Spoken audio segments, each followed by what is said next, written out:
আসসালামু আলাইকুম। চিকেনের একটু ভিন্ন একটা রেসিপি হচ্ছে তাওয়া চিকেন। ভিন্ন হলেও খুব সহজে যে কেউ এটা বাসায় ট্রাই করতে পারেন। যে কেউ আমার এই রেসিপি একবার দেখলেই বাসায় পারফেক্টভাবে তৈরি করতে পারবেন তাওয়া চিকেন। ঘরে থাকা কমন কিছু মশলা দিয়েই রেসিপিটা করা যাবে। চলুন চিকেনের সবচেয়ে সহজ ও মজার রেসিপিটি দেখিয়ে দিই। তাওয়া চিকেন রান্নার জন্য এখানে আমি 250 গ্রাম মুরগির মাংস নিয়েছি। এখানে অধিকাংশই হাড় ছাড়া সলিড মাংস আছে। হাড় ছাড়া সলিড মাংস দিয়েই সাধারণত রেসিপিটা করা হয়। মুরগির বুকের মাংসে হাড় থাকে না। চেষ্টা করবেন বুকের অংশের মাংস নিতে। তবে আপনারা চাইলে কিছু হাড়যুক্ত মাংসও নিতে পারেন, যার যেমন পছন্দ। মাংসগুলো আমি খুব ভালোভাবে পরিষ্কার করে ধুয়ে নিয়েছি। ধোয়ার পর পানি ঝরিয়ে নিতে হবে। এবার মাংসে কিছু বাটা মশলা ও গুঁড়া মশলা দিব। প্রথমে দিলাম 1 টেবিল চামচ রসুন বাটা। এরপর দিচ্ছি 1 টেবিল চামচ আদা বাটা। দিচ্ছি 1 টেবিল চামচ হলুদ গুঁড়া, 1 টেবিল চামচ মরিচ গুঁড়া, 1 টেবিল চামচ জিরা গুঁড়া দিচ্ছি, আর দিচ্ছি 1 টেবিল চামচ ধনিয়া গুঁড়া। এখন মাংসের সাথে সব মশলা ভালোভাবে মেখে নিব। আমি যেহেতু 250 গ্রাম মাংস নিয়েছি, সে হিসেবে মশলা দিলাম। লবণ বাদে যত মশলা আছে সব কিন্তু আমি দিয়ে দিয়েছি। খুব সহজ একটা রান্না। আপনারা রেসিপিটা একবার দেখলেই বাসায় ট্রাই করতে পারবেন ইনশাআল্লাহ। ভালোভাবে মশলা মাখিয়ে মাংসটা 10 মিনিট ম্যারিনেট করে নিব। ম্যারিনেট করার সময় অবশ্যই পাত্রটা ঢেকে রাখবেন। আমি ক্লিন র্যাপার দিয়ে র্যাপিং করে রাখছি। এবার আপনাদের রান্নার প্রসেস দেখাবো। সেজন্য চুলায় একটা তাওয়া বসিয়ে দিয়েছি। রান্নাটা তাওয়ায় করা হয়, মূলত এজন্যই রেসিপিটার নাম তাওয়া চিকেন। তবে আপনাদের বাসায় তাওয়া না থাকলে ফ্রাই প্যানেও অনায়াসে এই রান্নাটি করতে পারেন। মিডিয়াম আঁচে তাওয়া গরম করে নিচ্ছি। এবার 10 থেকে 12 টেবিল চামচ সয়াবিন তেল দিয়ে দিচ্ছি। এরপর দেব পেঁয়াজ কুচি।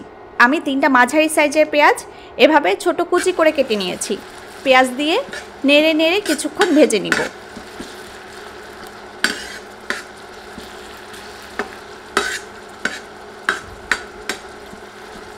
দুই 3 মিনিট ভাজার পর পেঁয়াজ নরম হয়ে আসবে। এরপর ম্যারিনেট করা চিকেন দিয়ে দিব। আপনারা জানেন মশলা মাখিয়ে চিকেন আমি 10 মিনিট ম্যারিনেট করেছি।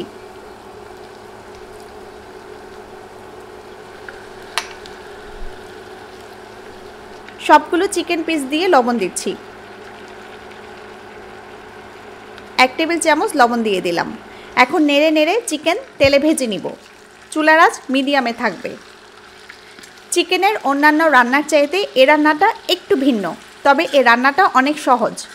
আর আমরা যেহেতু পানি ছাড়া এই রান্নাটা করব, তাই চিকেন অবশ্যই মশলা মাখিয়ে ম্যারিনেট করতে হবে। কমপক্ষে 10 মিনিট ম্যারিনেট করবেন। 30 মিনিট পর্যন্ত ম্যারিনেট করতে পারলে সবচেয়ে ভালো। আমি চুলা মিডিয়াম আঁচে রেখে কিছুক্ষণ পরপর চিকেনগুলো নেড়ে ভেজে নিচ্ছি। চুলার আঁচ বেশি রাখা যাবে না। আঁচ বেশি থাকলে তাওয়ার নিচে দ্রুত পোড়া লাগতে শুরু করবে। 15-16 মিনিটের মতো নেড়ে নেড়ে চিকেন ভেজে নিয়েছি। চিকেন থেকে কিছুটা পানি বের হয়েছিল, তা রান্না হতে হতে শুকিয়ে গেছে। এ পর্যায়ে কিছু টমেটো কুচি দিয়ে দিচ্ছি। একটা টমেটো ছোট ছোট করে কেটে দিয়ে দিলাম। ছোট করে কেটেছি যাতে সহজে গলে যায়।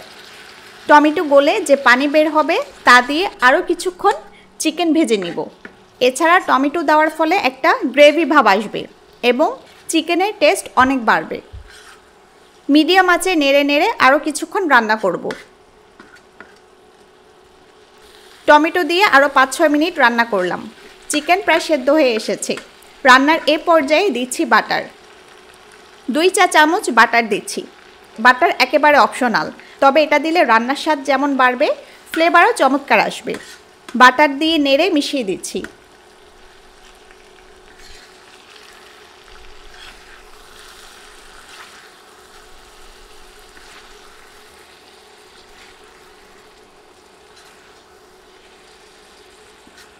বাটার দিয়ে নেড়ে ভালোভাবে মিশিয়ে নিয়েছি। এখন দেখুন রান্নাটা কিন্তু অনেক গ্রেভি দেখাচ্ছে এ পর্যায়ে। আমাদের গ্রেভি ভাবটা কমাতে হবে, আরও কিছুক্ষণ রান্না করলে গ্রেভি ভাব কমে আসবে। বাটার দিয়ে 3-4 মিনিট রান্নার পর দেখুন গ্রেভি ভাব প্রায় টেনে গেছে। গ্রেভি শুকিয়ে প্রত্যেকটা চিকেন পিসে একটা ভাজা ভাজা ভাব এসেছে। আমাদের রান্না প্রায় শেষ। এখন দিচ্ছি কাঁচামরিচ কুচি, 2টা কাঁচামরিচ কেটে দিয়ে দিলাম। মরিচ দিয়ে নেড়ে এরপর উপরে কিছু গরম মশলা গুঁড়া ছড়িয়ে দিচ্ছি। গরম মশলা গুঁড়া দিয়ে নেড়ে মিশিয়ে নিলেই আমাদের তাওয়া চিকেন রান্না কমপ্লিট। রান্নাটা দেখতে যেমন পারফেক্ট হয়েছে, ফ্লেভারও চমৎকার বের হচ্ছে। ইনশাল্লাহ খেতেও ভীষণ মজার হবে। তাওয়া চিকেন পরোটা ও রুটির সাথে খেতে সবচেয়ে বেশি ভালো লাগে। এছাড়া পোলাওয়ের সাথে যে কোনো আয়োজনে পরিবেশন করতে পারেন। রেসিপিটি কেমন লাগলো জানাবেন। আরও কী কী রেসিপি চান তাও কমেন্টে লিখতে পারেন। সবাই ভালো থাকুন, সুস্থ থাকুন। আল্লাহ হাফেজ।